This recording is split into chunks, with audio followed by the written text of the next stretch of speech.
Welcome to today's Ukraine War Update for April 21, 2026. Ukraine's security service hit one of Russia's biggest oil-pumping hubs overnight, the Transneft Prosvet station outside Samara, more than 1,000 kilometers from the Ukrainian border. 5 storage tanks were destroyed or damaged, roughly 100,000 cubic meters of Urals crude capacity taken offline.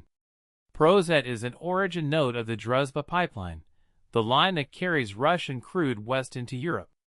The operation was run by the SBU's Alpha Special Operations Center, and for the first time this campaign, Ukrainian long-range drones have reached deep into the Volga region and landed on target. Another 1,080 personnel, 1,340 drones, and 58 artillery systems eliminated. Cumulative drone losses cross 249,000. Russia is burning through its Shahid and Gerber stockpile at a rate it cannot replace from a single plant hit at Taganrog.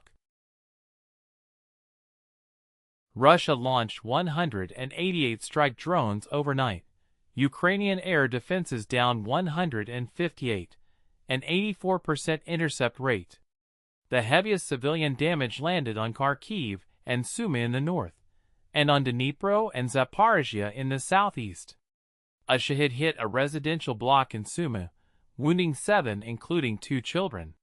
Kharkiv region reported 3 dead and 11 wounded across Kupiansk district through the day, mix of guided aerial bombs and drone strikes.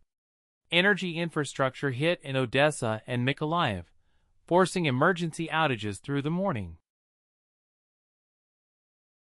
194 combat clashes over the past 24 hours, down from 206 yesterday, but still well above the weekly average.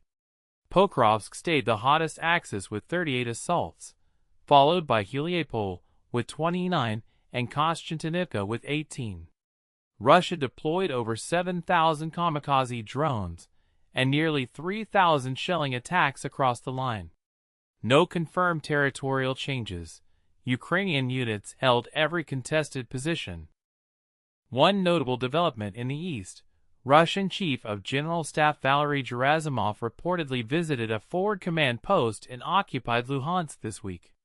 It's his first confirmed forward visit since last autumn, and the kind of signal Moscow sends when it wants to project momentum before a planned offensive push.